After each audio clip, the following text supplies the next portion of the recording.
বাংলাদেশের সেনা প্রধান মিস্টার ওয়াকার বা সেনাবাহিনী তারা কি দেশের সাথে গাদ্দারি করলো কিংবা তারা কি দেশের সাথে রাষ্ট্রদ্রোহিতার মতো কোনো ঘটনা ঘটাইছে? বাংলাদেশের সেনা প্রধান মিস্টার ওয়াকার তিনি দেশের সাথে রাষ্ট্রদ্রোহিতা করলেন, তাহলে অন্তর্বর্তীকালে সরকার কেন এটার পদক্ষেপ নিচ্ছে না? 15ই মার্চ সাবেক প্রধানমন্ত্রী জননেত্রী শেখ হাসিনা দেশে ফিরছেন। উনি ডক্টর ইউনূসকে ফেলে দিয়ে সাথে সাথে দায়িত্ব নিয়ে নেবেন।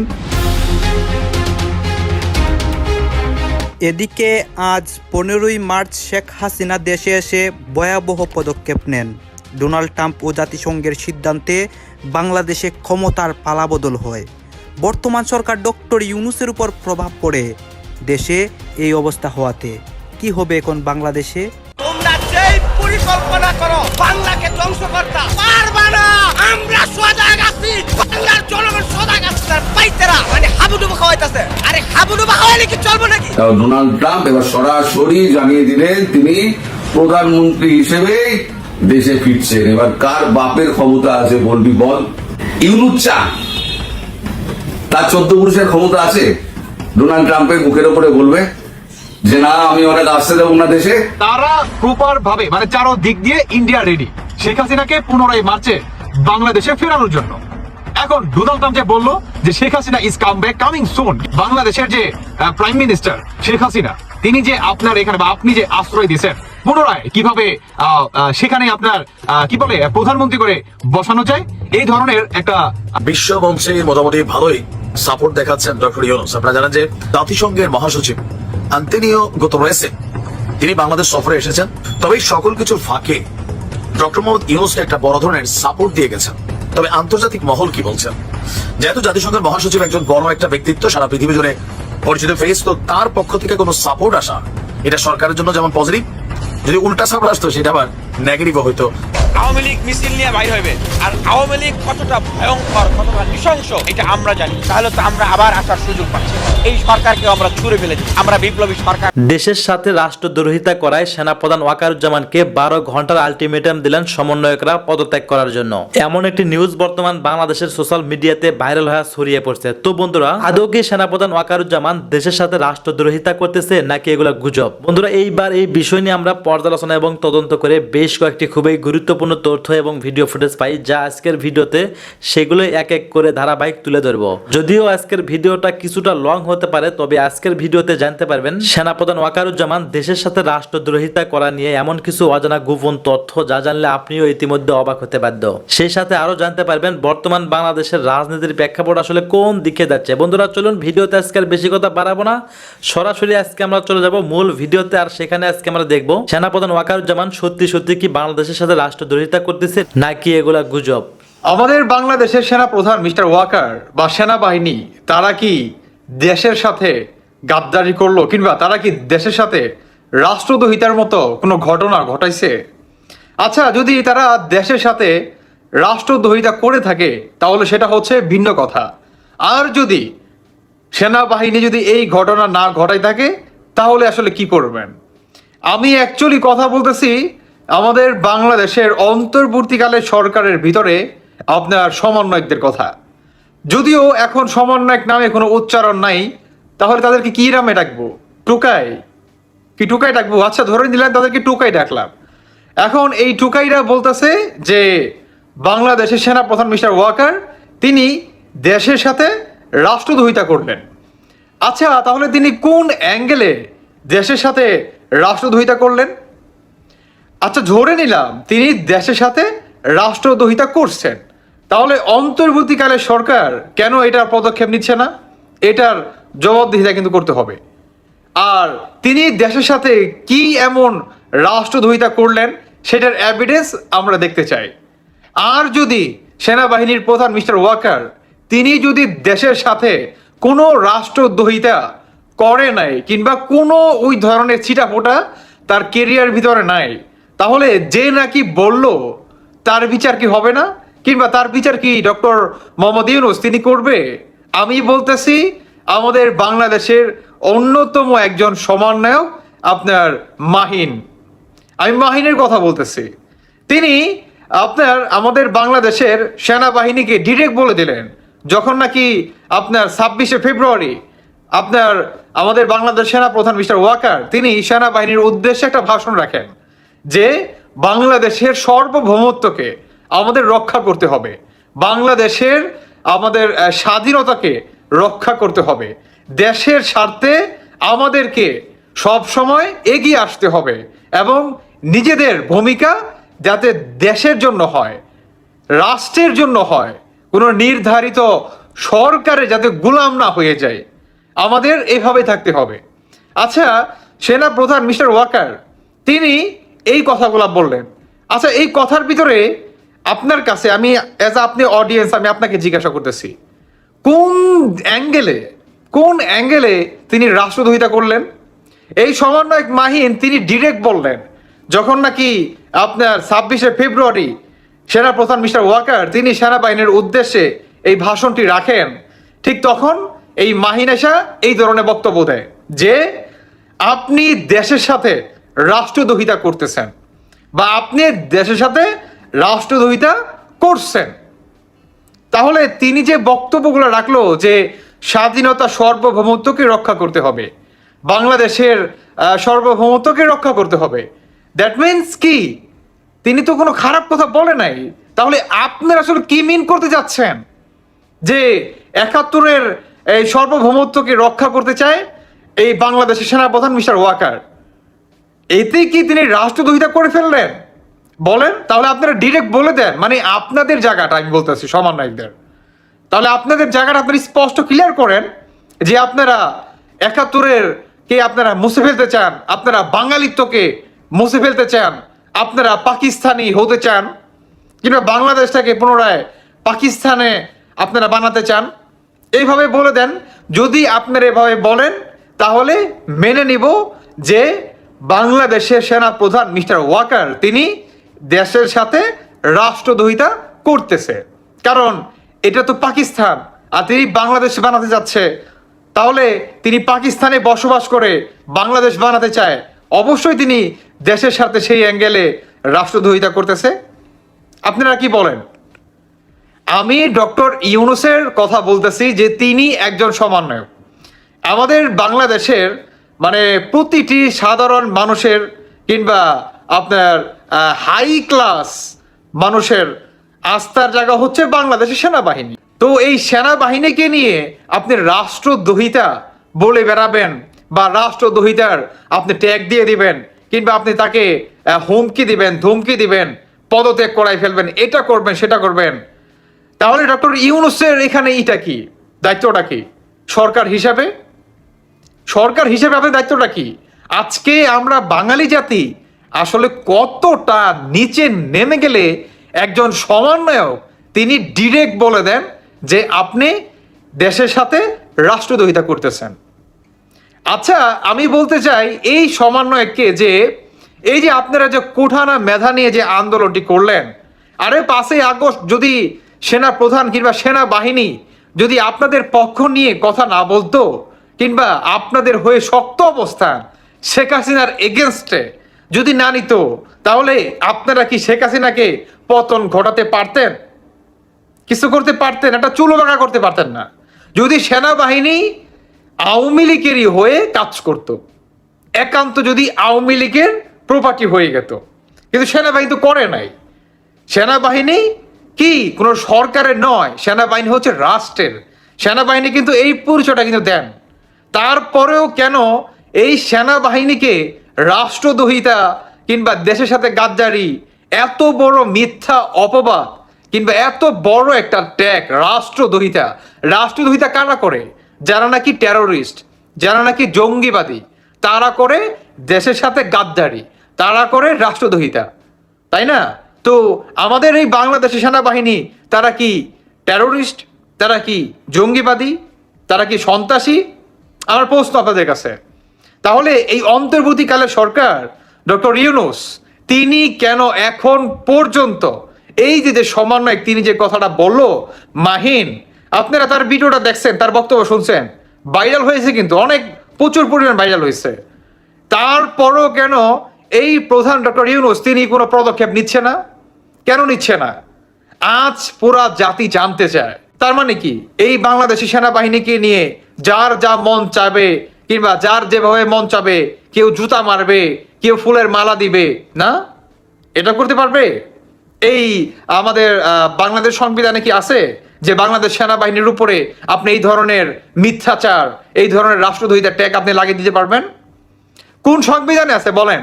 আর এই ডক্টর ইউনূস, তার ভূমিকা হচ্ছে নীরবতা, মানে তিনি বর্তমান ভূমিকা পালন করতেছে নীরবতার। এই মাহিন তিনি আরো বলেন যে সেনা প্রধান কিংবা আমাদের বাংলাদেশ সেনাবাহিনীর কাজ হচ্ছে দেশকে রক্ষা করা, দেশকে কি বলে এই চারোদিক দিয়ে সিকিউরিটি করে, যাতে বহির্বিশ্বে কোনো আক্রমণ না ঘটে। আপনারা এইগুলো করবেন, আপনারা আমাদেরকে পাহারা দিবেন, আপনারা হচ্ছে পাহারাদার, মানে অনেকটা পিঙ্কু স্টাইলের কথা। হ্যাঁ, আপনি বুঝতে পারেন? মানে সেনাবাহিনীকে ডিরেক্ট হুমকি দিয়ে বলে যে আপনি দেশের স্বার্থে কোনো কথা বলতে বা সেই অধিকার আপনি রাখেন না। তাহলে সেই অধিকার কে রাখে? সামান্য একটা রাখে। তিনি একজন বাংলাদেশের সেনা প্রধান, তার যদি সেই ক্ষমতা না থাকে তাহলে সেই ক্ষমতাটা আসলে অ্যাকচুয়ালি আছে কার? আমি এই প্রশ্নটা সাধারণ জনগণ বা অডিয়েন্স আমি আপনাদের কাছে রাখলাম, আপনারা আমাকে অবশ্যই জানিয়ে যাবেন যে ভাই, যে একজন সেনা প্রধান তিনি যদি দেশের স্বার্থে কোনো স্টেপ না নিতে পারে, কোনো কথা না বলতে পারে, জাতির উদ্দেশ্যে কি করলে ভালো হবে, কোন পরিস্থিতিতে গেলে মনে করেন কি করতে হবে, আমাদের কিভাবে চলতে হবে, কিভাবে দেশটা পুনরায় আমরা শান্তি ফিরিয়ে আনতে পারবো, কিভাবে বাংলাদেশ একটা গণতন্ত্র আমরা ফিরিয়ে আনবো, কিংবা কিভাবে সর্বদল মিলে একটা নির্বাচনের আয়োজন করব, বা এই যে আপনার কথাগুলো, এগুলো যদি একজন সেনা প্রধান তিনি যদি না বলে, যেহেতু বাংলাদেশের বর্তমান আমাদের এত খারাপ একটা অবস্থা এই অন্তর্বর্তীকালে সরকার বানায় রাখছে, তাহলে সেনা প্রধান হিসাবে তিনি যদি না বলতে পারে তাহলে কথা কে বলবে? এই টুকাইটা বলবে? হ্যাঁ, এই টুকাইটা বলবে? এই অন্তর্বর্তীকালে সরকারের ভূমিকা কি বর্তমান? আরে শেখ হাসিনা, এখন বলতে হয় শেখ হাসিনাকে বা শেখ হাসিনার আমলে অনেকেই বলছে যে শেখ মুজিবুরকে নিয়ে কথা বললে তাকে জেলে ঢোকাই দিত, ওই শেখ হাসিনাকে নিয়ে কথা বললে জেলে ঢোকাই দিত, আওয়ামী লীগের নিয়ে কথা বললে জেলে ঢোকাই দিত। তাহলে এই অন্তর্বর্তীকালে সরকার তো সেই ভূমিকায় পালন করতেছে না? দেখেন ভাই একটু মিলিকের সমীকরণটা, তাহলে তো শেখ হাসিনার ভূমিকাই পালন করতেছে। তাহলে আপনারা শেখ হাসিনাকে কেন ফ্যাসিস্ট বলেন? কেন আপনারা শেখ হাসিনাকে ফ্যাসিস্ট বলেন? কারণ এই কি বলে এই মাহিন তিনি যে সেনা প্রধানকে রাষ্ট্রদ্রোহিতা বললেন কিংবা একের পর এক রাষ্ট্রদ্রোহিতা করতেছে বাংলাদেশ সেনাবাহিনী, তাহলে কেন এই সরকার এর এগেনস্টে কোনো পদক্ষেপ নিচ্ছে না? কেন নিল না আমার প্রশ্ন। সেনাবাহিনীর প্রধান তিনি তো দেশের সাথে কোনো রাষ্ট্রদ্রোহিতা করে নাই, আর যদি করে থাকো সেটা হচ্ছে ভিন্ন কথা, সেটি হচ্ছে আমাদের বাংলাদেশ সংবিধান অনুযায়ী সেই যে শাস্তি হয় সেই শাস্তি তিনি ভোগ করবে, কিন্তু তিনি করে নাই। তারপরও যদি তার এগেনস্টে বা তাকে নিয়ে এই ধরনের কি বলে মানে রাষ্ট্রদ্রোহিতা একের পর একটা ট্যাগ দিয়ে যায়, তাহলে যে নাকি দিচ্ছে তার এইটা কি বলেন? তার এটা কি, কিংবা তার এগেনস্টে আপনি কি পদক্ষেপ নিচ্ছেন? Zero, totally zero. মানে এই সরকার হচ্ছে টোটালি টুকাইদের সরকার, বোঝাই যাচ্ছে। আপনি প্রতিনিয়ত ডক্টর ইউনূস বা অন্তর্বর্তীকালী সরকার আপনারা বারবার এটা আপনারা কাতারে কাতারে কিংবা প্রতিটি স্টেপে ধাপে ধাপে আপনারা প্রমাণ করে দেন বা প্রুফ করে দেন যে আপনারা এই টুকাইদের সরকার। আমি বাংলাদেশ সেনাবাহিনীর প্রধান মিস্টার ওয়াকারের উদ্দেশ্যে একটা কথা বলতে চাই। আপনি হচ্ছে দেশের একজন অন্যতম একটা সম্মানের জায়গায় আপনি বসে আছেন, আপনাকে নিয়ে এই সমস্ত টুকাইরা এই ধরনের কথা বলবে, আমরা সাধারণ জনগণ হিসাবে কখন এটা মেনে নিতে পারি না। এর থেকে বাঙালি কিংবা বাঙালি জাতির লজ্জার আর কোনো কিছু হতে পারে না, আর কোনো কিছু হতে পারে না। আমি আসলে আর কিছু বলতে চাচ্ছি না। সত্যি অনেক দুঃখজনক বিষয়টা যে এই অন্তর্বর্তীকালে সরকার তারা কি পরিমাণ জঙ্গি হলে এগুলাকে। বাংলাদেশের পাশে জাতিসংঘ, জাতিসংঘের পাশে নেই মার্কিন যুক্তরাষ্ট্র। এই প্রসঙ্গটি নিয়ে আপনাদের সামনে কথা বলবো। এই প্রসঙ্গটি নিয়ে কথা বলবার কারণটি হচ্ছে জাতিসংঘ মহাসচিব অ্যান্টনি গুতেরেস এই মুহূর্তে বাংলাদেশ সফর করছেন। আগামী রোববার পর্যন্ত তিনি বাংলাদেশ সফরে থাকবেন। এই প্রসঙ্গটি এই জন্যই যে শুক্রবার বাংলাদেশের প্রধান উপদেষ্টা মোহাম্মদ ইউনূসের সঙ্গে দ্বিপাক্ষিক বৈঠক করেছেন জাতিসংঘ মহাসচিব অ্যান্টনি গুতেরেস, এবং সেই বৈঠকে তিনি বলেছেন যে বাংলাদেশের পাশে জাতিসংঘ আছে। সংবাদে বলা হচ্ছে যে টেকসই এবং ন্যায়সঙ্গত ভবিষ্যৎ গড়ে তোলার জন্য বাংলাদেশ জাতিসংঘের ওপর নির্ভর করতে পারে বলে জানিয়েছেন জাতিসংঘের মহাসচিব অ্যান্টনি গুতেরেস। প্রধান উপদেষ্টা মোহাম্মদ ইউনূসের সঙ্গে তার কার্যালয়ে এক বৈঠক শেষে সামাজিক যোগাযোগ মাধ্যম এক্সের এক পোস্টে এই মন্তব্য করেন তিনি। এই পোস্টে তিনি লিখেছেন, উষ্ণ অভ্যর্থনার জন্য বাংলাদেশের জনগণ এবং অন্তর্বর্তী সরকারের প্রধান উপদেষ্টা মোহাম্মদ ইউনূসকে আমি ধন্যবাদ জানাচ্ছি। যেহেতু দেশ গুরুত্বপূর্ণ সংস্কার এবং পরিবর্তনের মধ্য দিয়ে যাচ্ছে, তাই আপনারা টেকসই এবং ন্যায়সঙ্গত ভবিষ্যৎ গড়ে তোলার জন্য জাতিসংঘের ওপর নির্ভর করতে পারেন। তিনি নির্ভর করতে বলেছেন, কিন্তু আমি নির্ভর করতে পারছি না, কারণ আগামী দিনগুলোতে জাতিসংঘ একটি অকার্যকর প্রতিষ্ঠান হিসেবে বড় ধরনের সংকটের মধ্যে পড়তে যাচ্ছে। এই সংকটের প্রথম আলামত হিসেবে একটি আলামত আপনারা টের পাচ্ছেন, বাংলাদেশে যে রোহিঙ্গারা অবস্থান করছে, রোহিঙ্গাদের যে সাহায্য, আমি গতকালকের এক ভিডিওতেও সেই আলাপটি করেছি। মান্থলি $12 সাহায্য পেতেন তারা WFP থেকে, ওয়ার্ল্ড ফুড প্রোগ্রাম থেকে, জাতিসংঘের সংস্থা। সেটি আগামী 1 তারিখ থেকে অর্থাৎ 1 এপ্রিল থেকে সেটি $6 নেমে আসছে। অর্থাৎ একটা মানবেতর জীবনের দিকে ঢুকে যাচ্ছে রোহিঙ্গারা। এই মানবেতর জীবনে ঢুকে যাবার দরুন রোহিঙ্গারা ইতিমধ্যে বলাবলি শুরু করেছে যে আমরা নিজ দেশে ফিরে যেতে চাই। বিবিসি বাংলার একটি রিপোর্টে দেখলাম যে রোহিঙ্গারা বলছে, কয়েকজন রোহিঙ্গার সাক্ষাৎকার নিয়েছে বিবিসি বাংলা, তাতে রোহিঙ্গারা বলছে যে আমরা দেশে ফিরে যেতে চাই, কারণ যে অর্থ সহায়তা যেভাবে নামিয়ে আনা হয়েছে এতে করে দুর্ভিক্ষের মুখোমুখি হবে। মার্কিন যুক্তরাষ্ট্র বা ডোনাল্ড ট্রাম্প প্রশাসন কিভাবে সরে যাচ্ছে দেখুন। পৃথিবীর কোনো একক দেশ হিসেবে জাতিসংঘের সবচেয়ে বেশি অর্থদাতা দেশ, ফান্ড দাতা দেশ হচ্ছে মার্কিন যুক্তরাষ্ট্র। জাতিসংঘ সনদ অনুযায়ী মূল জাতিসংঘকে 22% অর্থ সহায়তা দিয়ে থাকে, বাজেট সহায়তা দিয়ে থাকে মার্কিন যুক্তরাষ্ট্র। এবং জাতিসংঘের অন্যান্য বিভিন্ন সংস্থা কোনোটাকে 28, কোনোটাকে 30 এভাবে দেয়। যেমন ওয়ার্ল্ড হেলথ অর্গানাইজেশন হুকে 28% বাজেট সহায়তা দিয়ে থাকে। জাতিসংঘ শান্তিরক্ষী মিশনকে 28% বাজেট সহায়তা দিয়ে থাকে।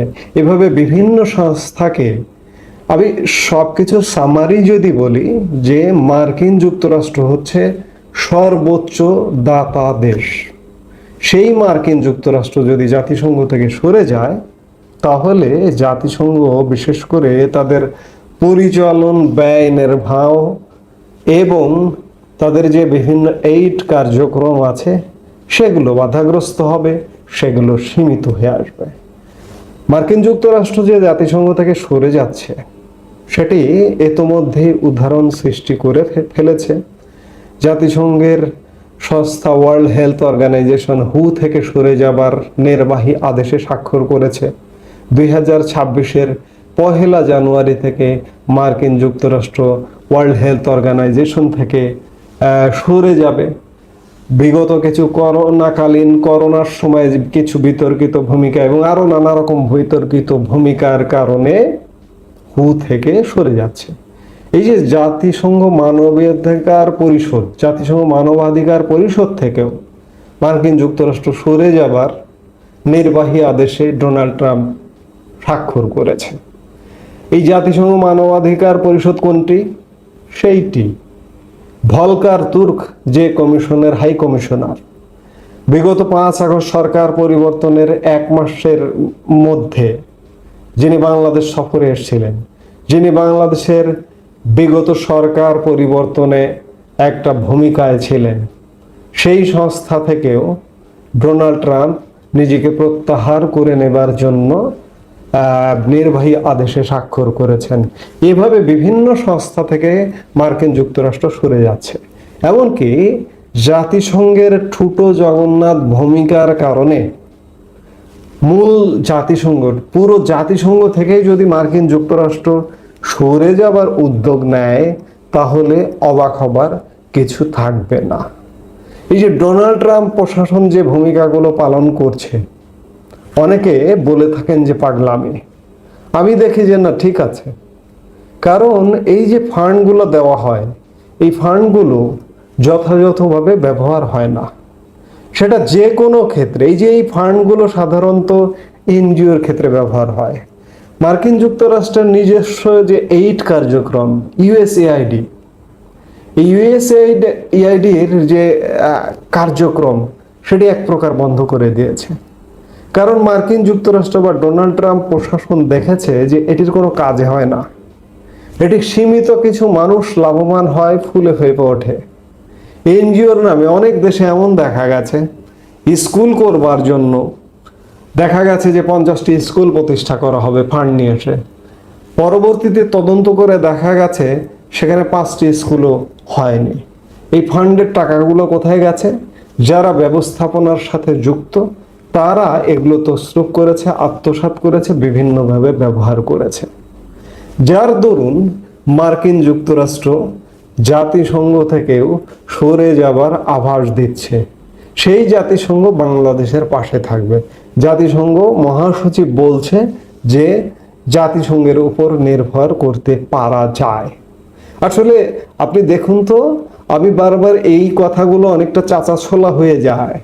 জাতিসংঘ পৃথিবীর কোন দেশকে উঠে যেতে, উন্নয়ন করতে সহযোগিতা করেছে?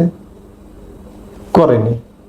আপনি উদাহরণ দেখাতে পারবে না যে জাতিসংঘের জন্মের পর থেকে যুদ্ধ বন্ধে, শান্তি আনতে কিংবা কোনো দেশের উন্নয়ন অংশীদার হিসেবে দারিদ্রতা দূর করতে সহযোগিতা করেছে? হয় না। আসলে দান দক্ষিণা নিয়ে উন্নয়ন হয় না। আপনি যদি নিজের পায়ে, আপনি আপনার সমাজে দেখবেন যে অনেক ব্যক্তি আছে, যে ব্যক্তি দান দক্ষিণা নিয়ে চলে, আত্মীয় স্বজনে সে বিভিন্ন জায়গা থেকে দান দক্ষিণা নিয়ে চলে, সে কিন্তু সারা জীবন সেই দান দক্ষিণা নিয়েই চলে। সে কখনো নিজের পায়ে দাঁড়াতে পারে না। এই যে আমাদের দেশে যে এনজিও থেকে ঋণ নিয়ে যারা ব্যবসা করে, এনজিও থেকে ঋণ নিয়ে ব্যবসা করে একদম পুরোপুরি প্রতিষ্ঠিত হয়েছে, এমন কি কেউ দেখাতে পারবেন? আমার মনে হয় না। তো কাজেই এনজিও বলুন, দান বলুন, এইড বলুন, এগুলো কিন্তু স্থায়ীভাবে কারো উন্নয়ন করে না। তেমনি জাতিসংঘ আজকে প্রশ্নবিদ্ধ সংগঠন, আন্তর্জাতিক সংগঠন, রাষ্ট্রসংঘ, বিরাট ব্যাপার, বিরাট সম্মানের ব্যাপার। সেটিকে আমার অসম্মান করবার কোনো কায়দা নেই বা কোনো উপায় নেই, আমি অসম্মানও করতে চাইছি না। কিন্তু জাতিসংঘ পৃথিবীব্যাপী বিতর্কিত ভূমিকায় অবতীর্ণ, আজকে তীব্রভাবে প্রশ্নবিদ্ধ হচ্ছে। মার্কিন প্রেসিডেন্ট ডোনাল্ড ট্রাম্প আগের মেয়াদে এসেও জাতিসংঘ নিয়ে প্রশ্ন করেছিল। আজকে দ্বিতীয় মেয়াদে এসে তিনি আবার প্রশ্ন করছেন তার প্রশাসন। তিনি যদি পরের টার্মে আবারও আসতেন, এতদিন হয়তো তিনি জাতিসংঘ থেকেই সরে যেতেন। কিন্তু মাঝখানে একটা টার্ম তার গ্যাপ হয়ে গেছে। সেই জায়গা থেকে তিনি এবার হয়তো চূড়ান্তভাবে জাতিসংঘ থেকে সরে যেতে পারেন। এই যে জাতিসংঘের উপর আপনি ভরসা করতে পারেন, জাতিসংঘ মহাসচিব বলছে, আপনি তো ফান্ড ক্রাইসিসে পড়ে যাবেন। আপনি জাতিসংঘ থেকে যদি মার্কিন যুক্তরাষ্ট্র সরে যায়, পৃথিবীর বহু দেশও সরে যাবে। এই যে মার্কিন যুক্তরাষ্ট্রের সুরের সাথে সুর মিলিয়ে আর্জেন্টিনা, আমি কিছুদিন আগে দেখেছি যে আর্জেন্টিনাও কিছু কিছু জায়গা থেকে সরে যাবার ঘোষণা দিয়েছে। ঠিক এমনিভাবে বিশ্ব মোড়ল মার্কিন যুক্তরাষ্ট্র যদি একের পর এক জাতিসংঘের বিভিন্ন সংস্থা থেকে, মূল জাতিসংঘ থেকে সরে যেতে চায়, তাহলে এর প্রভাব কিন্তু দীর্ঘস্থায়ী হবে, সুদূর প্রসারী হবে। পৃথিবীর বিভিন্ন উন্নত দেশও জাতিসংঘ থেকে নিজেদের গুটিয়ে নেবে জাতিসংঘের বিতর্কিত ভূমিকার কারণে। কাজেই আজকে জাতিসংঘ মহাসচিব বাংলাদেশ সফরে এসেছেন, সুন্দরভাবে সুষ্ঠুভাবে সফরটি করে যান। কিন্তু তারা যতই বলুন যে বাংলাদেশের সাথে আছেন, বাংলাদেশের সংস্কার কর্মসূচিতে আছেন, এতে করে বাংলাদেশের মানুষের ভাগ্য উন্নয়ন হবে না। জাতিসংঘ আমাদের সঙ্গে থাকলেও কি না থাকলেও কি, কারণ আমরা ইতিমধ্যে দেখেছি জাতিসংঘের মানবাধিকার কাউন্সিল যে একটি বিতর্কিত রিপোর্ট দিয়েছে, এবং জাতিসংঘ মানবাধিকার কাউন্সিলের high commissioner Volker Turk Bangladesh সেনাবাহিনী নিয়ে যে বিতর্কিত মন্তব্য করেছে, কিংবা এই যে সরকার পতনে যে বিতর্কিত ভূমিকা পালন করেছে, সেটি সেনাবাহিনীর সহায়তায় হোক, যারই সহযোগিতায় হোক, এটি আসলে একটি আমাদের কাছে একটি বিতর্কিত সংস্থা, এবং পুরো জাতিসংঘই আজকে পৃথিবীব্যাপী প্রশ্নবিদ্ধ, আমাদের কাছেও প্রশ্নবিদ্ধ হওয়াটাই খুব স্বাভাবিক। কাজেই আবারও বলতে চাই যে জাতিসংঘ আমাদের সাথে আছে বলে রাজনীতিতে কেউ কারো আপন না। সময়ের প্রয়োজনে, ক্ষমতার প্রয়োজনে একে অন্যের সাথে জোট বাঁধে, আবার প্রয়োজন শেষ হলে একে অন্যকে ফাঁসিতেও ঝুলায়। বাংলাদেশ জামাত ইসলাম একসময় আওয়ামী লীগের সহযোগী ছিল, আবার সে আওয়ামী লীগের হাতেই তাদের নেতাদের নিধনও হয়েছে। আবার এখন গেল 17 বছর বিএনপির সাথে একসাথে অনলাইন প্ল্যাটফর্ম বলেন, রাজনৈতিক প্ল্যাটফর্ম বলেন, জামাত এবং বিএনপির নেতাকর্মীরা যৌথভাবেই কাজ করতেন। কিন্তু আজকে আগামী দিনে ক্ষমতায় যাওয়া বলেন, সকল কিছুকে মিলিয়ে মানে রাজনীতিকে নিয়ে বলেন, দুই দলের মধ্যে প্রিয় বন্ধুরা এখন প্রিয় শত্রুতে পরিণত হয়েছে। এক ভিন্ন রকম ঘটনা দেখলাম, আমি প্রথমবারের মতন বড় আকারে তুমুল সংঘর্ষে জড়িয়েছে বিএনপি এবং জামাত। অনেকে বলেন যে মাঠের শক্তিতে জামাত আসলে দুর্বল, কিন্তু প্রত্যেক জায়গায় কি জামাত দুর্বল? না, মাঝে মাঝে পাল্টা আঘাতও তারা করেন। তবে ঘটনার সূত্রপাতের জন্য দায়ী করা হচ্ছে বিএনপির নেতাকর্মীদেরকে। দর্শক, ঘটনার প্রেক্ষাপট হচ্ছে নাটোরের গুরুদাসপুরে বিএনপি ও অঙ্গ সংগঠন মানে ছাত্রদল, তারপরে যুবদল আর যারাই আছেন এবং জামাতের নেতাকর্মীদের মধ্যে ব্যাপক সংঘর্ষের ঘটনা ঘটেছে। অলরেডি 5 জন আহত হয়ে আপনার হাসপাতালে চিকিৎসা নিচ্ছেন। আর উপজেলার নাজিরপুর বাজারে এই ঘটনা ঘটে। সূত্রপাত কি নিয়ে আমরা যদি একটু দেখি, আপনার প্রত্যক্ষদর্শী এবং জামাতের ভাষ্য হচ্ছে, নাজিরপুর ইউনিয়ন জামাতের আমির যিনি আছেন, যে গতকালকে ইউনিয়ন জামাতের আয়োজনে একটা ইফতার মাহফিলের অনুষ্ঠান ছিল। সেখানে গণসংযোগ করছিলেন দলের কর্মী আব্দুর রহিম, সোহাগ এবং কামাল। এক পর্যায়ে ইউনিয়ন যুবদলের সাবেক আহ্বায়ক সালেহ আহমেদের সাথে তাদের বাকবিতণ্ডা হয় এই ইফতার মাহফিলকে কেন্দ্র করে। বিষয়টি তাৎক্ষণিক সমাধান করা হলেও কিছুক্ষণ পর আমিকে চিনস এই টাইপের ভূমিকায় বিএনপির যিনি আছেন তিনি বিপুল জনবল নিয়ে সোহাগ এবং কামালের উপর অতর্কিত হামলা চালায়। আর এ নিয়ে পাল্টা হামলা করে জামাতের নেতাকর্মীরা। আর এরপরে 2 দফা হামলার পর আপনার এই মুহূর্তে চিকিৎসাধীন আছেন 2 দলের নেতাকর্মীরাই। বলা হচ্ছে যে ইউনিয়ন যুবদলের সাবেক আহ্বায়ক সালেহ আহমদ তিনি বলছেন আবার জামাতের নেতাকর্মীর দাবিটা মিথ্যা। 250 থেকে 300 লোক জামাতের যারা আছেন তারা অস্ত্র নিয়ে এসে তিনি এবং তার সঙ্গে থাকা বিএনপি কর্মীদের উপর হামলা চালায়। রক্তাক্ত শরীর নিয়ে তিনি এই মুহূর্তে নাটোর হাসপাতালে ভর্তি হয়েছেন।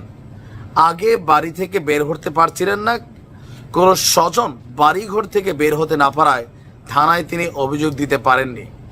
ওসি সাহেব বলছেন এক পক্ষের অভিযোগ পাওয়া গেছে, আর এই মুহূর্তে সেখানে পুলিশের মাধ্যমে আইন শৃঙ্খলা পরিস্থিতিকে নিয়ন্ত্রণ করা হচ্ছে। প্রশ্ন হচ্ছে যে কেন আসলে এই সংঘর্ষ, এলাকাতে আধিপত্য বিস্তার। আওয়ামী লীগকে হটানোর পর রাজনীতির মাঠটা খালি। দীর্ঘ 17 বছর যাবৎ পেশি শক্তি, গায়ের জোর, চাপার শক্তি, ফেসবুকে কলমের শক্তি, কমেন্টের শক্তি আমরা দেখছি এতদিন, কিন্তু এখন মাঠে ময়দানে নিজেরা একে অন্যের উপরে ঝাঁপিয়ে পড়ছে। রাজনীতিতেও মানে যারা বড় বড় নেতা আছেন একে অন্যকে ইনিয়ে বিনিয়ে ইশারা ইঙ্গিতেও নানান ধরনের কথা বলছেন। আওয়ামী লীগকে যেমন ঘৃণা করেন প্রত্যেক দল, আবার নিজেরাই এখন নিজেদেরকে ঠিক ওই লেভেলেই ঘৃণায় নিয়ে গেছেন। তবে এত অমিলের মধ্যে একটা মিল আছে, যখনই শেখ হাসিনা ইস্যু আসে তখন আবার সবাই কিন্তু এক হয়ে যায়, কারণ সবার মধ্যে একটা চিন্তা, নিজেরা নিজেরা মারামারি করব, কাটাকাটি করব, কিন্তু আওয়ামী লীগকে পুনর্বাসিত হতে দেওয়া যাবে না, কারণ তাহলে হয়তো আবারও 17 বছরের পরিস্থিতি। ধন্যবাদ প্রিয় দর্শকবিন্দু, আমাদের ফুল ভিডিওটি দেখার জন্য আপনাকে জানাই অসংখ্য অসংখ্য ধন্যবাদ।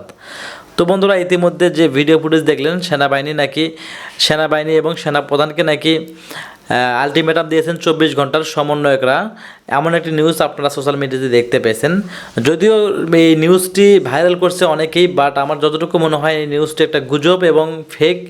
দয়া করে আপনাকে গুজবে কান দেবেন না, সম্পূর্ণ ভিডিওটি দেখবেন। তারপরেও এই নিউজটি নিয়ে আপনাদের কী মন্তব্য অবশ্যই কমেন্ট বক্সে কমেন্ট করতে ভুলবেন না। আর হ্যাঁ, এমন নিত্য নতুন আপডেট খবর সবার আগে পেতে চাইলে এখনই আমাদের এই পিচ্চি সাকিব ইউটিউব চ্যানেলটি সাবস্ক্রাইব করুন।